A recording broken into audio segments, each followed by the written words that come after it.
What's happening, everybody? This is Brian Mazique, aka Franchise Play, and I'm back with the third episode of my podcast, Mazique Speaks. And I apologize for the late start. I had a lot going on today. I haven't mentioned this to anybody before, but my dad is sick, so I had to go and visit him at the hospital today. And I go pretty. This is my day, one of my days to go throughout the week. And we had some issues that arose that made me have to stay a little bit longer than I had planned. It's also I shouldn't say date night, but this is date day for me and my wife. We make sure that we always get something in, go out, see a show, get something to eat or something like that on Wednesdays. So a lot of things just kind of really smash, bang, bang, bang together like that. So it made for calls for a delay today. So I'm going to address a few things before I get started in the Ask FP, which is what I always start Mazique Speaks off with. First thing, I know you guys are looking like, dude, does Brian Mazique really have on a Chicago White Sox hat? Yes, I do. And I've mentioned this to you guys before. I'm not one of those Cub fans who hate the Sox. So I saw the hat. I said, I need an all-black hat because I didn't have any more all-black hats. Last ones I had, I don't know. I think Junior sat on them or something in the back seat. So now I got this one, and I'm digging it. I think it's, what I'm saying? It even makes my head look small. Stop. Don't you? Who's laughing? I know y'all laughing, saying nothing in the world make your head look small. Just control yourself out in here. So just chill.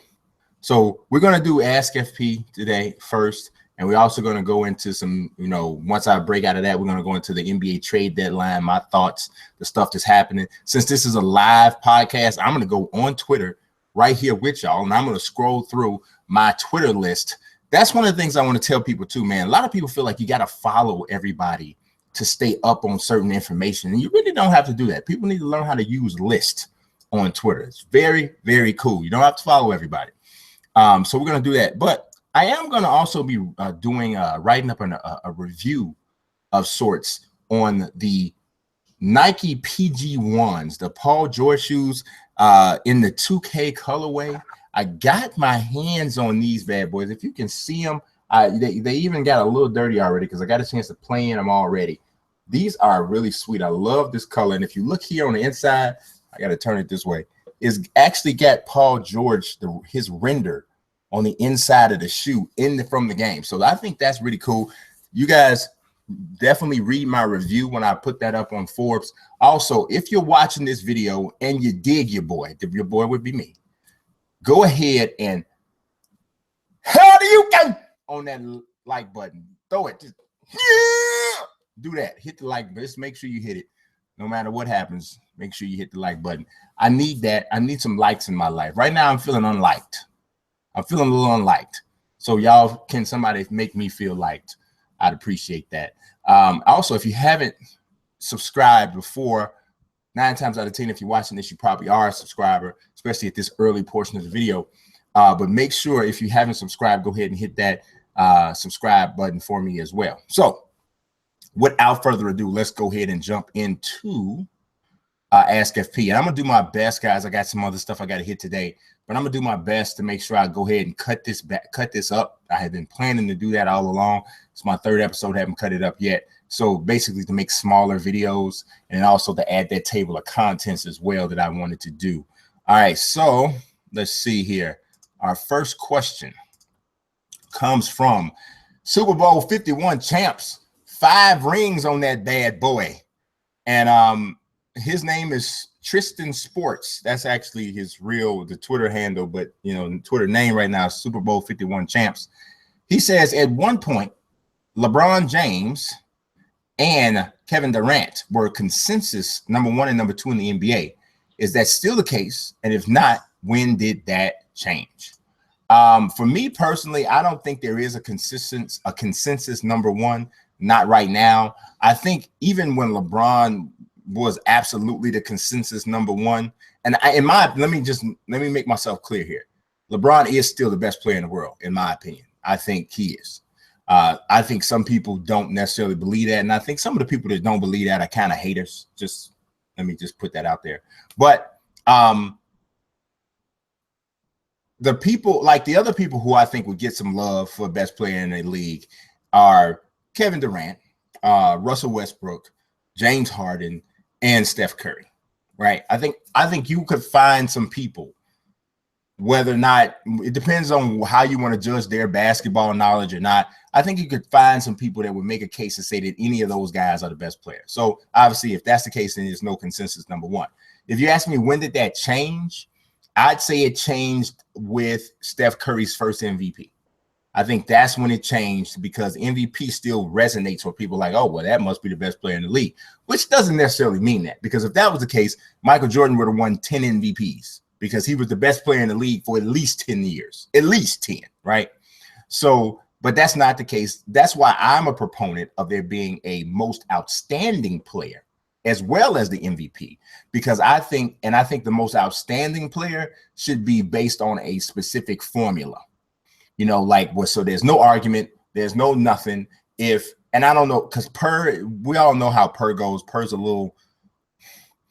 got some holes in the whole concept. I know it's still universally used, but most people who analyze these advanced metrics will tell you that it's getting to be to the point where it's rather prehistoric in the sabermetrics or the advanced metrics whole spectrum of time. So, but something like that needs to determine who is the most outstanding player of the year.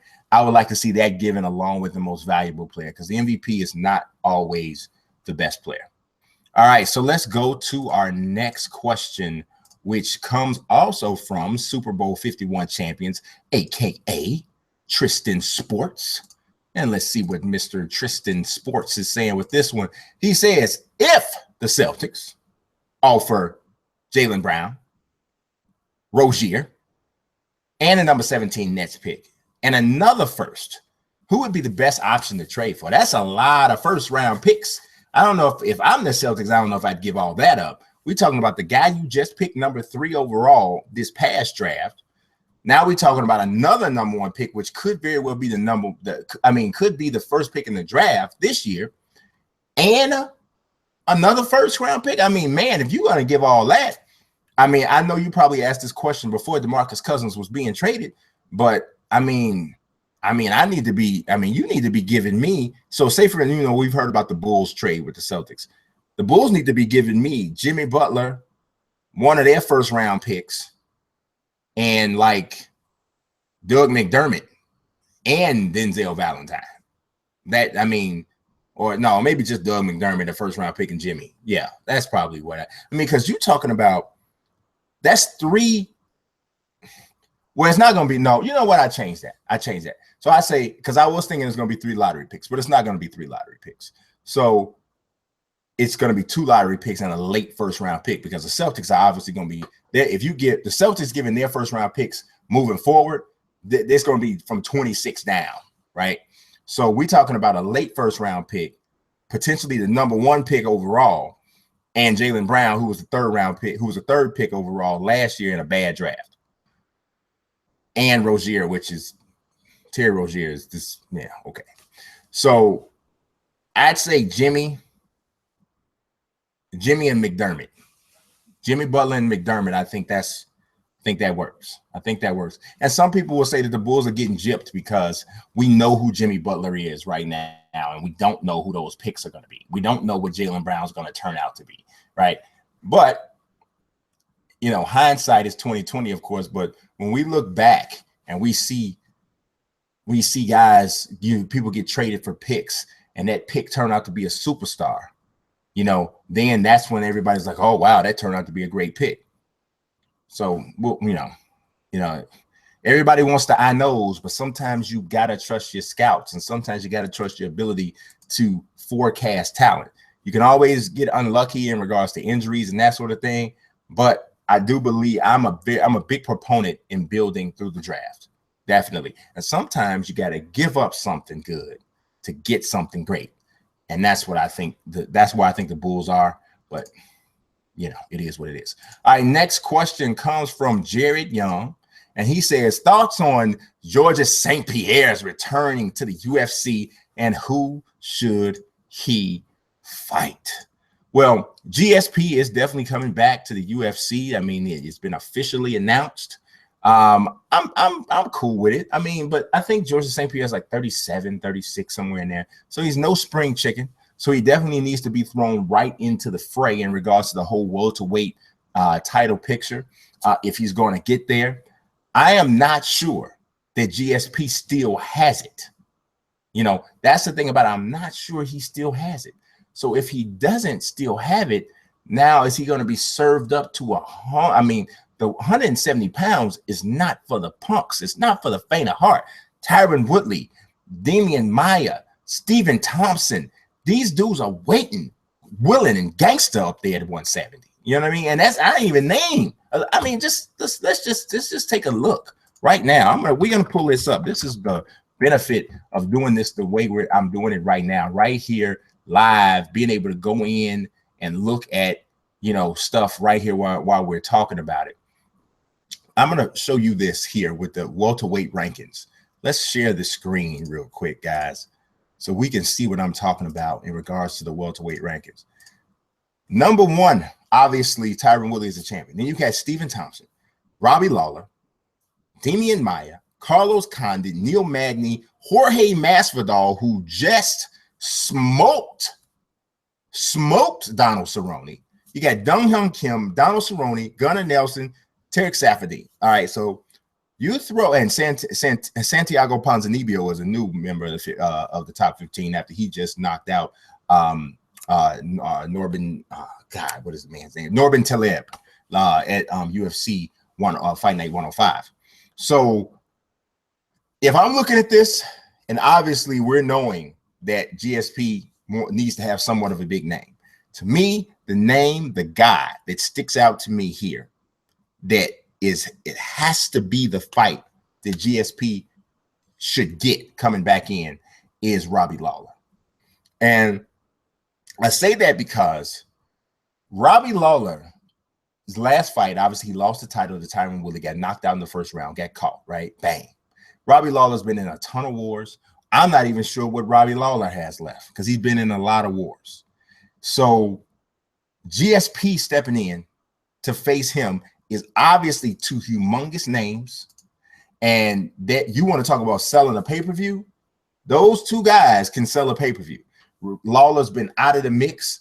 GSP is not a top 15 guy. So if you want to have Lawler prove himself and also somewhat reward Robbie Lawler with a big payday because of the great fights he had with Rory McDonald, the great fights he had with Johnny Hendricks that kind of helped elevate the UFC, you can kind of make it the case that he deserves this big time payday. So I think that GSP and Lawler makes a lot of sense for GSP's return bout. All right, let's go to the next question. And this one comes from my main man, Shamrock Shack. And Shamrock Shack says, excluding the Thunder, which NBA franchise in history do you think blew a shot at a potential dynasty? Oh, well, that is super easy right now. The first team that jumps out at me when we talk about that is the Orlando Magic. The Orlando Magic, and I can't say they blew it. I mean, Shaq left. So they didn't trade him. He left. So I think that Shaq and Penny, and then Penny got hurt. So it's hard to say. So when we say blew, but you can't really say that the Thunder blew either because they, Durant left.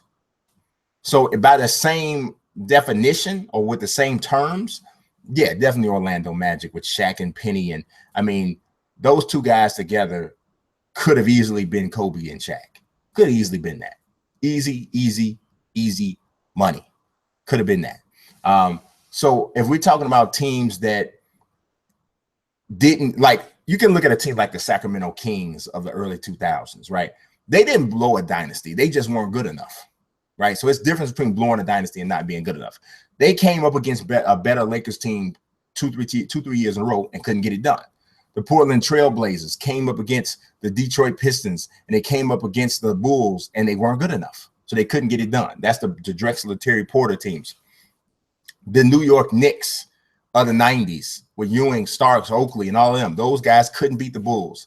They got to the finals and couldn't beat the Rockets. So those teams, they didn't blow it. They just weren't good enough. But the first thing that comes to my mind that says that they blew it is the Orlando Magic. The Orlando Magic, and by that same definition, or by that same example, the Oklahoma City Thunder, they blew it.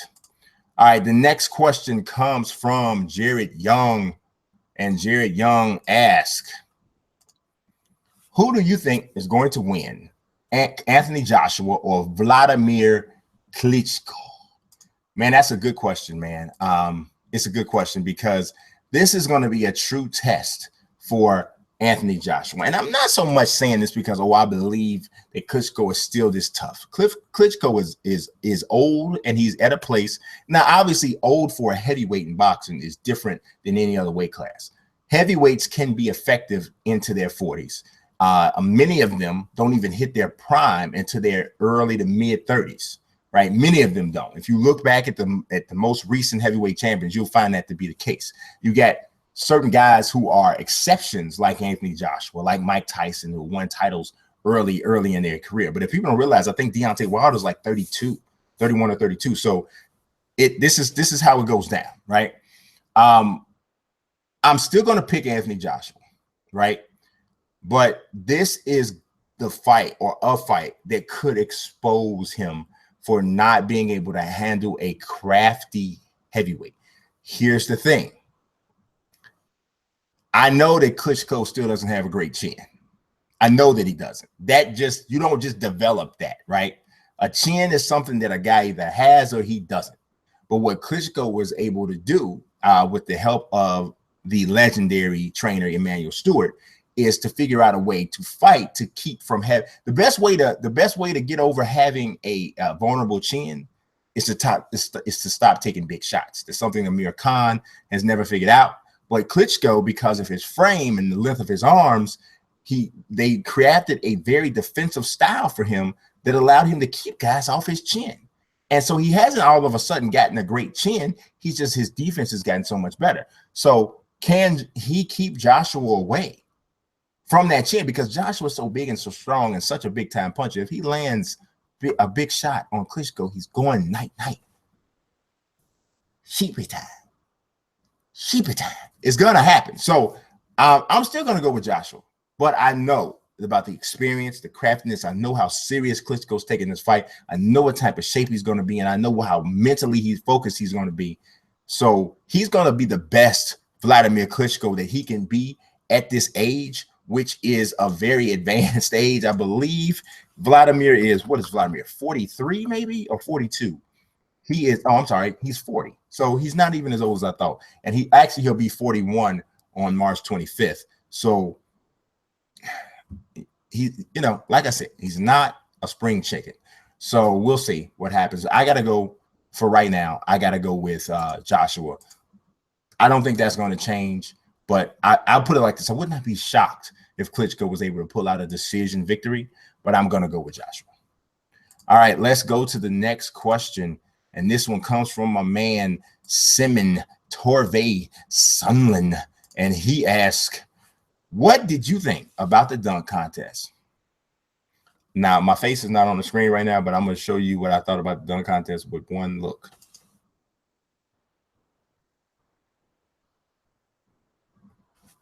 Turned down for that. It was not good, man. It wasn't good. There were two good dunks. Well, there was three good dunks in the whole contest. The Glenn Robinson III's first dunk, his last dunk, and one of the dunks by Derrick Young Jr., or whatever the guy's name is for Phoenix, that did nobody know until that night. I mean, I didn't like Derrick Young Jr.'s dunk when he jumped over the three guys because he had to put his arm down on one of the guy's shoulders to kind of brace and push himself up. Yeah, the one they threw off the side of the backboard and he caught and he windmilled through his legs and threw it down. That was nice. A lot of people were talking about the Aaron Gordon drone dunk, and I think that dunk would have been really nice had it worked. And I also believe that Aaron Gordon had some really cool stuff planned that because his foot was injured, he was unable to show us. And that really sucks. He probably shouldn't even been in the dunk contest at all. But, if he wasn't 100%.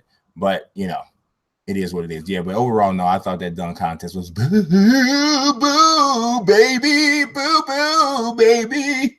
I didn't like it at all.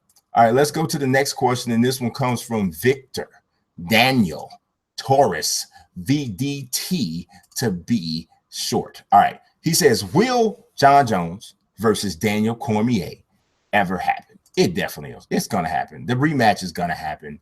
There's too much money in this fight. It's going to happen.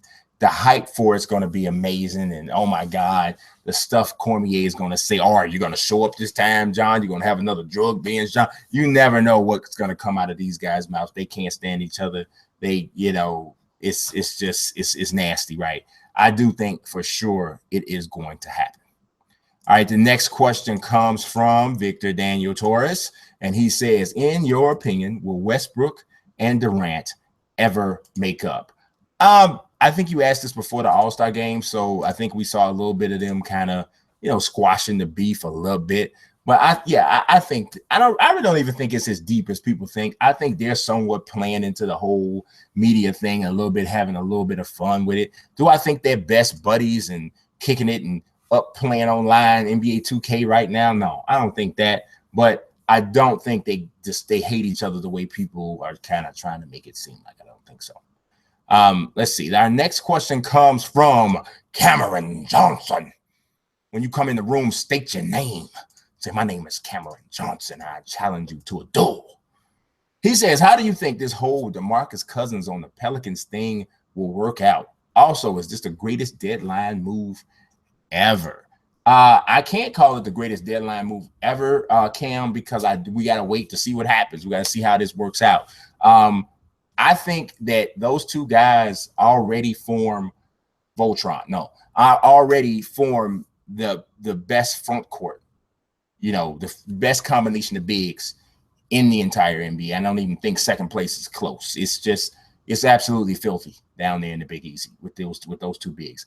I mean, if you really think about it, man, they are like, I used to talk about this, and I'm not saying these two guys are on these guys' level, but as a Bulls fan, when the Bulls had Tyson Chandler and Eddie Curry, I used to always talk about, man, if you could just combine those two bigs, right?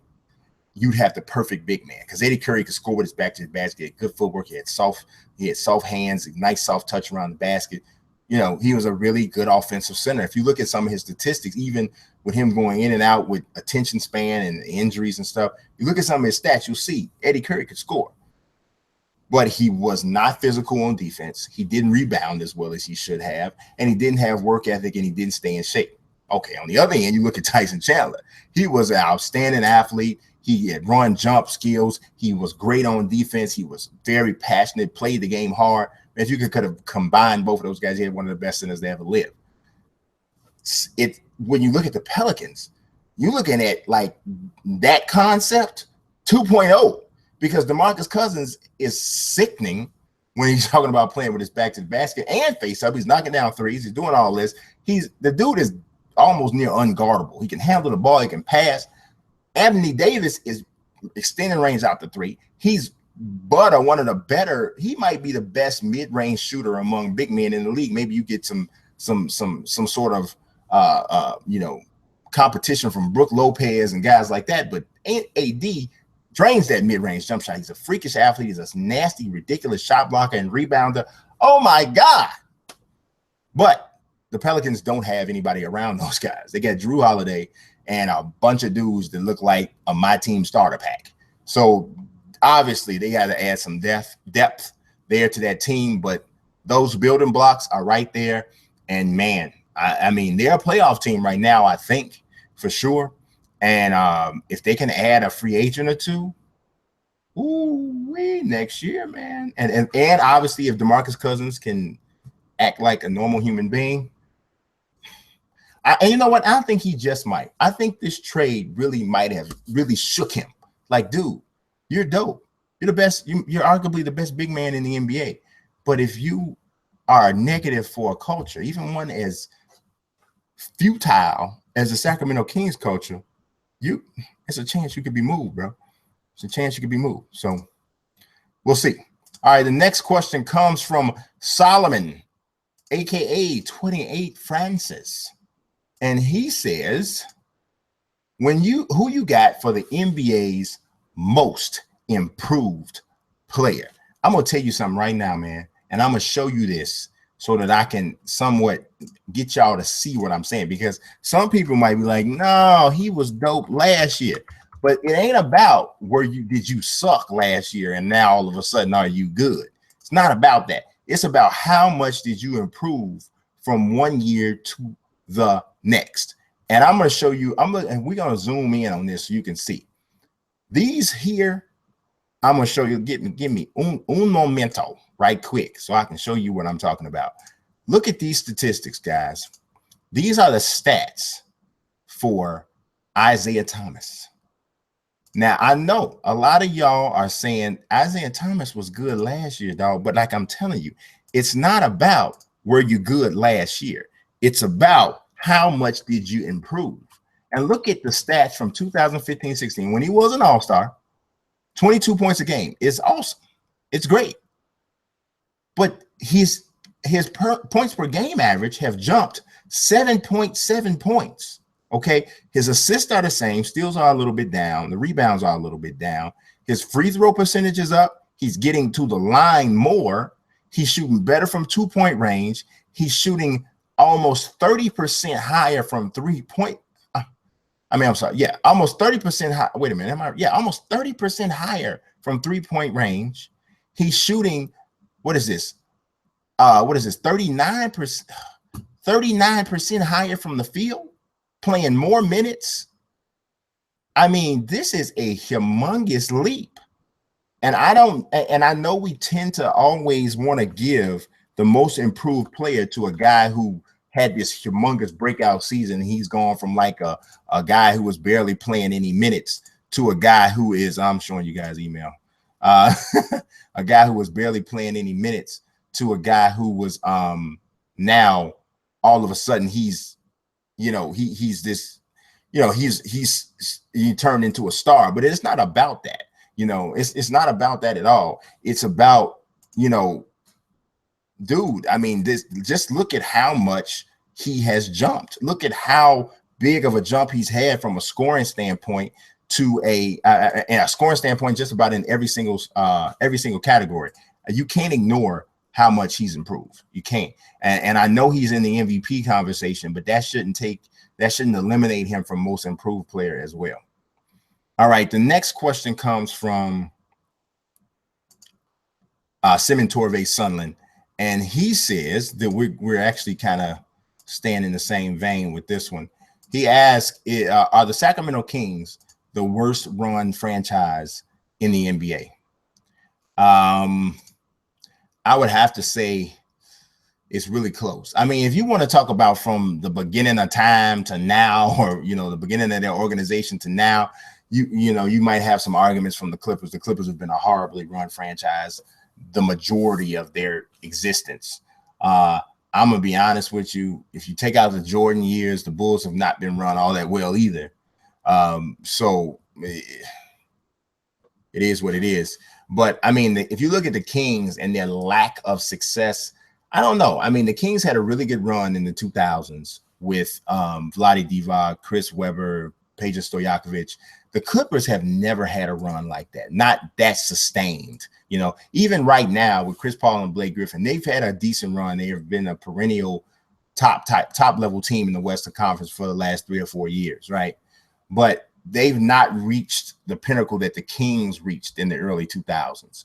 So I know that Ranadive was not the owner then. So maybe under his watch, they've become that. But historically, no, I couldn't say that. All right. The next question comes from Victor Daniel Torres. And he says, will CM Punk return to the WWE after what happened on Raw? CM Punk, if he does come back to the WWE, it's not going to have anything to do with what happened on a Raw. And a lot of y'all, I'm probably saying like, well, what happened on Raw? I didn't see anything. I watched it. What happened? Well, because when I first saw your question, man, I didn't know what you were talking about either. But I saw what you were referring to. And what happened is The Rock showed up, and it was not, it wasn't a part of the broadcast. He's filming a movie where he was supposed to get into the ring and they needed a full audience or whatever there. And he the crowd started chanting CM Punk because there was an actress that had to come out and play AJ Lee. And so as soon as they said her name, the crowd started chanting CM Punk, CM Punk. So Rock stops everything and says, hold on. He calls CM Punk right there in the middle of the ring and leaves him a message on his voicemail. So I don't think that that's a precursor to it at all. I definitely think it's going to get some people talking, but I don't think that not if he does come back, and I don't think it's going to have anything to do with that. I mean, he should probably be thinking about it, because I can tell you that Dana White is probably not super enthused about CM Punk's second fight, because everybody knows that first one was a farce. But I mean, he could probably do some stuff in Bellator. He probably could. I mean, Bellator like let me fight. If I wanted to, like, I can get a fight right now. I can call and I can fight. No, I'm joking, but they've definitely been known for the farce fight. So Punk is taking it serious. So you might not even be able to call his fight a farce, because he's really taking it serious. But no, I don't think that that's an indication that his return is imminent or on the way. The next question comes from Tristan Sports, Super Bowl champion, Super Bowl 51 champs. And he says, is Derrick Rose still a starting point guard, or would he be better off the bench? Should a contender consider trading for him?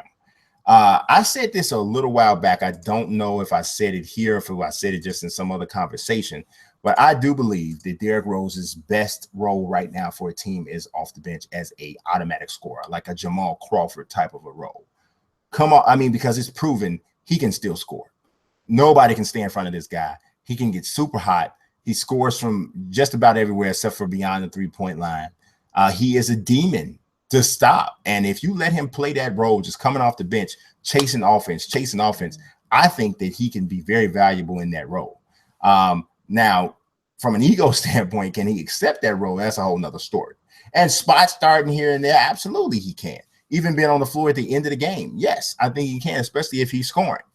But can he accept it? That's the thing about it. And that's easier said than done for a guy like him, who has been an MVP of the league and still in his 20s. So I don't know. And if a contender could understand or get some sort of confirmation that he'd buy into that type of role, I think he'd be people in Chicago probably cringe at the thought of this, but I think he'd be great in Cleveland. I think he would be great in Cleveland coming off the bench behind Kyrie Irving. But could he take that, though? My God, that would be, oh, my God. But, I mean, coming in the game, playing 15 to 20 minutes a night and just being told, go. Oh, I think he would be a monster in that. I mean, if he did it for a whole season, he's a six-man, easy six-man of the year. So, I don't know. The next question, or the last question of Ask FP today, comes from Weston Flores. And Weston Flores says, do you think refs in sports will eventually be replaced by robots who never get a call wrong? Totally replaced? Probably not totally replaced. I am a person who personally thinks that the strike zone in Major League Baseball should be based on a grid that is very similar to what you see with the K zone on ESPN, and when you watch it on Fox or whatever. This is what you see in a baseball video game, where the strike zone is uniform. It's there. This is the strike zone. Bam. I think that that's what should call balls and strikes. I know a lot of people don't like that. People like the fact that this umpire has this type of strike zone, this umpire has that type of strike zone. They don't want the humanity removed. But honestly, man, why accept imperfection and inconsistency? Why accept that? So that's what I say. Certain other sports like basketball, I don't know how you could ever get a robot to call a foul, because it's a judgment call. But in things like safe or out, ball strike, inbounds, out of bounds, touchdown, no touchdown, stuff like that, I think could be. I think if you say, how in the world could it be touchdown or no touchdown? If guys if there was a sensor in the ball that says, does it cross the goal line or not? And once the ball crosses the goal line, there's a signal that goes off, ding, ding, ding. It says touchdown on the big board. Not only would that be awesome to see, but in goal line situations where you're trying to see if a guy actually scores a touchdown, yeah. And you might say, well, how are we going to tell if his elbow or knee was down? Where if you have like some sort of sensors on your knees or your elbows, that if that touches the ground before the ball, then, you know, it offsets in a way. So, I mean, even that's a little touchy, but I certainly love the idea of the screen lighting up touchdown when the ball crosses the goal line. That's awesome. Somebody needs to write that down, tweet that or something. That's pretty, from a presentation standpoint, just picture that. You got a goal line situation. You hand the ball to who? I mean, hand the ball to Todd Gurley, and he busts at the line. Boom, boom, boom. He's getting stacked up, and everybody's looking to see, did he make it? Did he make it? And then you look on the big screen, boom, touchdown. That's pretty awesome. So I don't know, whatever. But yes. So I don't know. I don't think it could ever be done across the board, but I do think that there are certain things that it would work better if that were there. So now that we talked about that, let's go and let's talk about some trades. And we're going to go right to Twitter right now, live Twitter, right? And so I talked to you guys about lists, right? So lists to me are so much better than just following somebody. The only way I follow someone on Twitter is if they want to, like, if I need to send them a DM. Okay. Now, I'm not telling y'all to unfollow me, so please don't. But that's the way I follow people. You know, if I want to DM you, outside of that, I'll put you on a list because I want to keep track of what you say. So for everything as far as NBA news, that's what I do. You know, I have everybody who has proven themselves to be a reliable source of NBA information, and I have them all in a list. So Alex Kennedy of Basketball Insiders is one of them. Now, he retweeted this from Michael Scotto, and Michael Scotto where is Michael Scotto from? Michael Scotto he's also from Basketball Insiders. So he's a colleague. So he says the Phoenix Suns expressed interest in trading for the New York Knicks forward Mindaugas Kuzminskas, league sources told Basketball Insiders. I love Kuzminskas. He's a rookie. He's a young player. I love his game. I bet the Suns are interested. That would be something else, right? I like his game a lot. Jessica Camarado says it's worth noting Ilyasova was the last player on the court today after practice. He worked on his shot, determined to snap recent struggles. Ilyasova, I believe, got traded to the Spurs. I need to get that confirmed. I kind of heard that from someone who I kind of discuss basketball with all the time, but I haven't seen it or had it confirmed myself. So that one's interesting. Honestly though, I like that. Ilyasova with the Spurs is another big that can shoot the three. He's also not a bad rebounder, especially when he is motivated. So what's this? That LeBron said. Oh, this is not really LeBron. This is like somebody that's saying their team LeBron. Dwayne Price, who's a beat writer for the Mavericks, says the Mavericks trade speculation bills as Williams Bogut missed practice. So Darren Williams, in case you guys didn't know, there's rumors that the Utah Jazz want him back. A lot of people are in the market for Bogut as well, with a potential draft pick being sent back in exchange. Then we got Michael Wallace. This is not anything about trading. Zach Lowe says the next CBA got to have some emoji regulations. So these are jokes. See NBA.com. Let's see latest NBA rookie ratings. Malcolm Brogdon. The Pistons welcoming offers for Andre Drummond and Kentavious Caldwell-Pope. Man, I'm hearing people talking about they're chasing Jahlil Okafor, right? And I don't have anything against Okafor, but if there's a young big man that's available that I want, you better believe it's Drummond. I'm going for the Mastodon, the Motown Mastodon, baby. Kentavious Caldwell-Pope is a nice 3-and-D type player. So if I needed to fill that kind of role, I'd look at him. But Drummond, man, that's real deal. Let's see here. What do we have?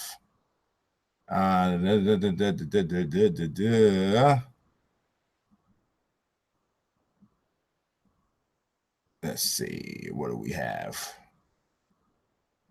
We were going good with nothing but straight basketball news for a second. Now we got Fatal Attraction clips. All right. Magic Johnson addressed the team before today's practice. It was brief, but he had this message. Okay, we don't want to worry about that, but we did see Magic take over as the president of basketball operations.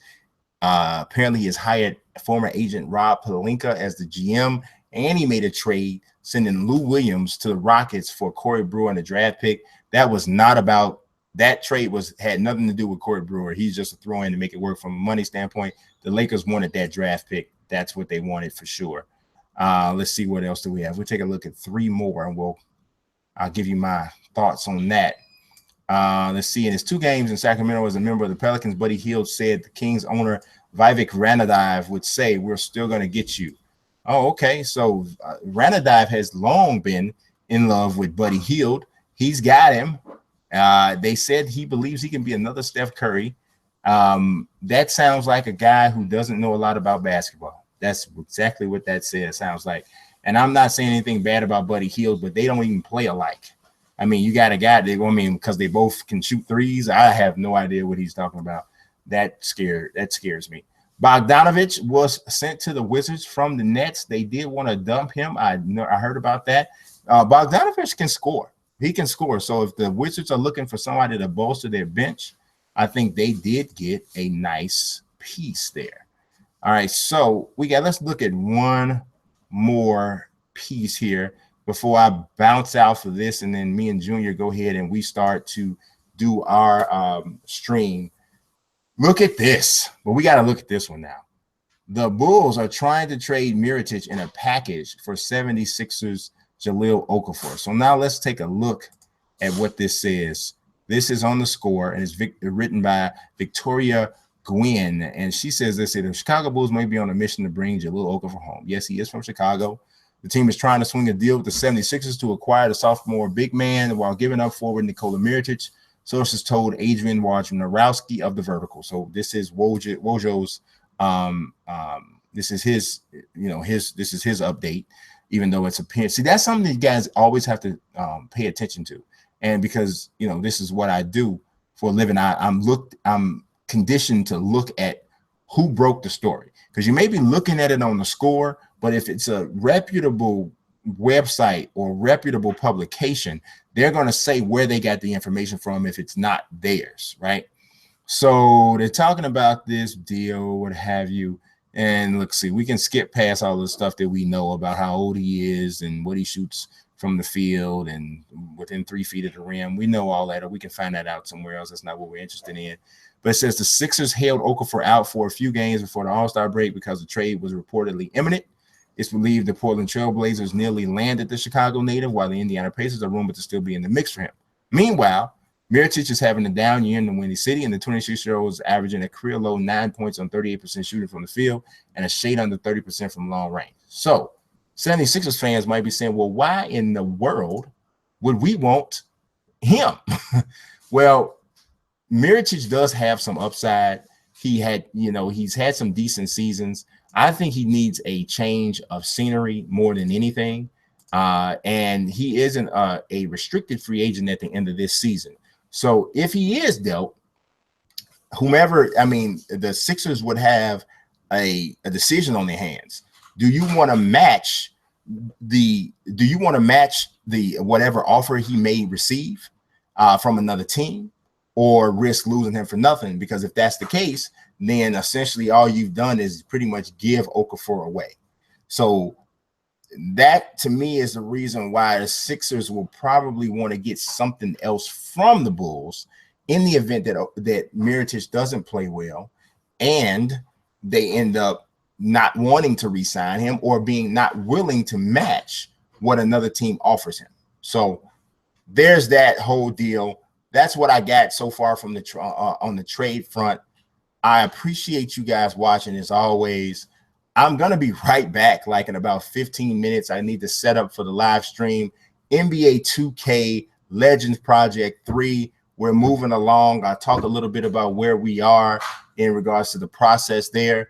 And Junior now is going to play is going to be the all-time Clippers. I don't know who he's picking, but it should be pretty cool. If you can stand me for another hour, check back in about 15 minutes and we'll get the stream started. God bless. Peace.